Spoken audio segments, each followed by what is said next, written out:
কিছু কিছু নাফরমান আছে ঈদের দিন জামদামি জামা গায়ে দেয়, ঈদের সদাই খুব ভালোভাবে করে, কিন্তু তার মধ্যে নামাজও নাই, রোজাও নাই। আছে না নাই? তেল্লা চোরার মতো শুধু হিন্দুদের দোকান তালাশ করে। কোন গ্রামে হিন্দু আছে সেখানে যাই জীবনের খানা খায়।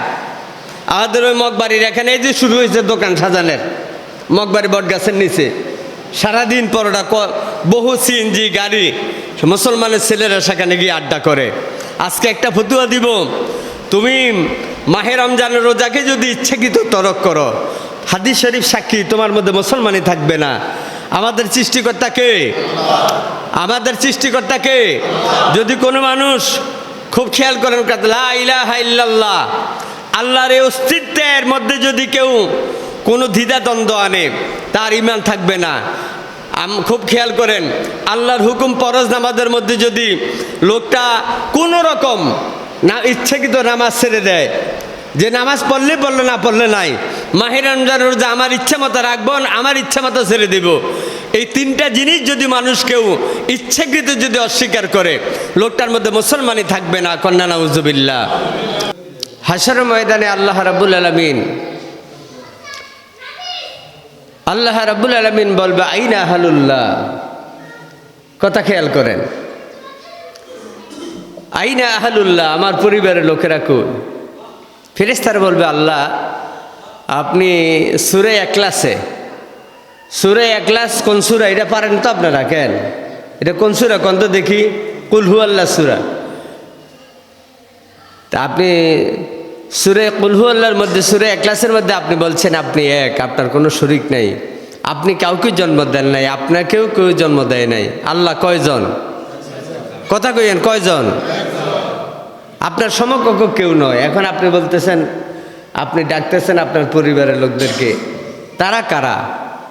আল্লাহ রাব্বুল আলামিন বলেন, ও ফেরেশতারা, যারা দুনিয়াতে আমি আল্লাহর ঘর মসজিদে এসেছে, যারা আমি আল্লাহর ঘর দুনিয়ার মসজিদ টাকা পয়সা দিয়ে সাজালো, যারা আমি আল্লাহর ঘরের মেহমান হলো, নামাজ পড়ার জন্য আমরা যারা এসেছি, আল্লাহ রাব্বুল আলামিন বলেন, যারা আমি আল্লাহর ঘরে এসে নামাজ পড়বে, আমি আল্লাহর ঘর বানাবে, ও ফেরেশতা, তারা হলো আমি আল্লাহর পরিবারের লোক। বলেন না সুবহানাল্লাহ।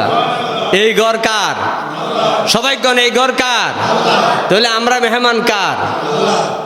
আল্লাহ যে আমাদেরকে আল্লাহর ঘরে আসার জন্য তৌফিক দিলেন। আবারও জবান খুলে বলে আলহামদুলিল্লাহ।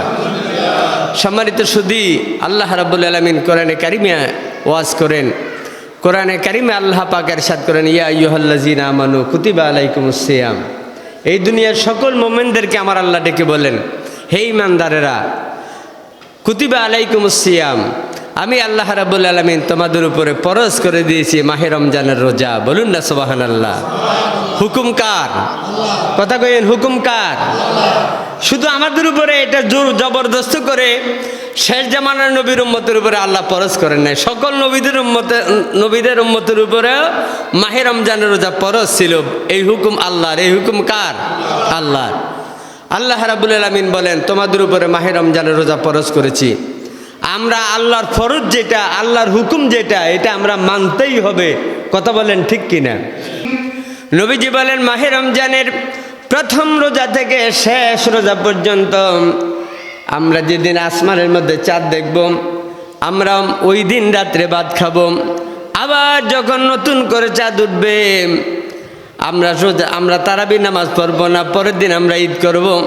আল্লাহর হাবিব বলেন, আমি নবীর কোন উম্মত যদি মাহে রমজানের প্রথম রমজান হতে শেষ রমজান পর্যন্ত রোজা রাখে, কা ইয়াউমিন ওয়ালাদাতু উম্মুহুম, আল্লাহর হাবিব বলেন, আমার উম্মতের আমলনামার মধ্যে যত গুনাহ আছে, জীবনের প্রথম থেকে মরার আগ পর্যন্ত আমার উম্মত যত গুনাহ করেছে, আল্লাহর হাবিব বলেন, মাহে রমজানের রোজাগুলো যদি ঠিকভাবে রাখে, আল্লাহর হাবিব বলেন, কা ইয়াউমিন ওয়ালাদাতু উম্মুহু, আমার উম্মতটা ওই দিনের মতো নিষ্পাপ হয়ে যাবে যেদিন তার মায়ের পেট থেকে দুনিয়াতে এসেছে। বলেন সুবহানাল্লাহ।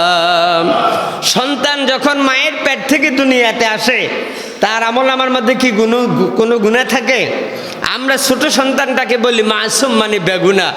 ওই মানুষ 90 বছর বয়স, 40 বছর বয়স, 50 বছর বয়স, 100 বছর বয়স, জীবনের শেষকালেও যদি মাহে রমজানের রোজাগুলো ঠিকভাবে রাখে, আল্লাহর হাবিব বলেন মায়ের পেট থেকে সন্তান দুনিয়াতে আসছে, তার অবস্থা যেমন আমার ওই উম্মতটা দাড়ি পেকে গেছে, মাথার চুল পেকে গেছে, দাঁত পড়ে গেছে, আমার ওই উম্মতটা সহিভাবে খালেস নিয়তে কলিজা ফেটে যায়, পানির তৃষ্ণায় পানি পান করে না, ঘরের কোণে বসে খাওয়া খায় না, পানির পুকুরের মধ্যে পুকুরের পানির নিচে ডুব দিয়া পানি পান করে না, ঘরের কোণে বসে বসে পানি পান করে না, এই নিয়ত জীবনে রোজা রাখবো, প্রয়োজনে মরে যাব, এইভাবে যারা নিয়ত রোজা রাখবে, আল্লাহর হাবিব বলেন আমার ওই উম্মতের আমল আমার মধ্যে কোনো গুনাই থাকবে না। কন্যা সুবহানাল্লাহ।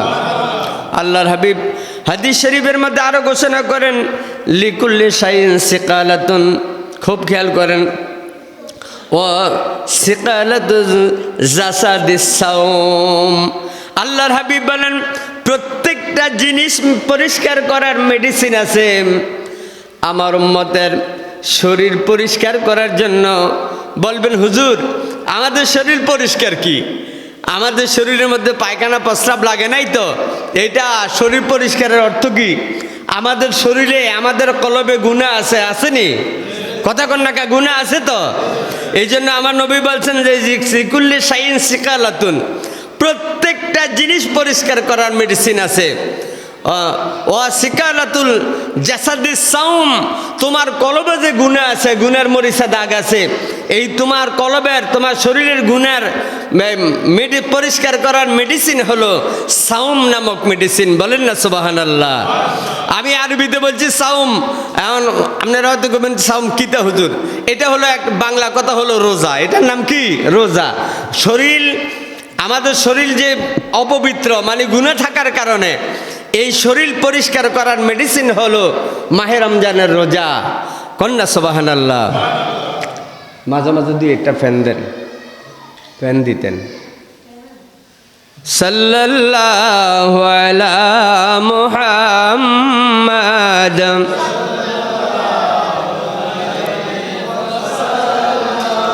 সাল্লাল্লাহু আলা মুহাম্মাদ সাল্লাল্লাহু আলাইহি। সকলে বলি আলহামদুলিল্লাহ। সম্মানিত সুধী, মাহে রমজানের রোজা আমরা রাখবো তো? আল্লাহ যদি বাঁচিয়ে রাখে, কথা বলেন, রাখবো তো? কিন্তু কিছু কিছু নাফরমান আছে,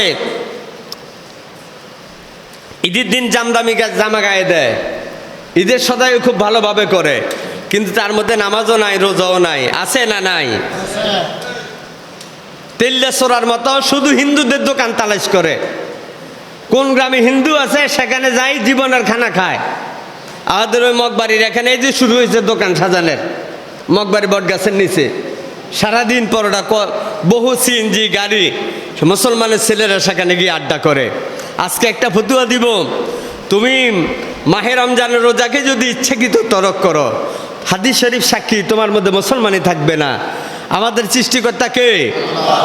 আমাদের সৃষ্টিকর্তা কে? যদি কোনো মানুষ, খুব খেয়াল করেন, লা ইলাহা ইল্লাল্লাহ, আল্লাহর এই অস্তিত্বের মধ্যে যদি কেউ কোনো দ্বিধাদ্বন্দ্ব আনে, তার ঈমান থাকবে না। খুব খেয়াল করেন, আল্লাহর হুকুম ফরজ নামাজের মধ্যে যদি লোকটা কোনো রকম না ইচ্ছাকৃত নামাজ ছেড়ে দেয়, যে নামাজ পড়লে পড়লো, না পড়লে নাই, মাহে রমজানের রোজা আমার ইচ্ছা মতো রাখবো, আমার ইচ্ছা মতো ছেড়ে দেব, এই তিনটা জিনিস যদি মানুষ কেউ ইচ্ছাকৃত যদি অস্বীকার করে, লোকটার মধ্যে মুসলমানই থাকবে না। কন্যা নাউজুবিল্লাহ।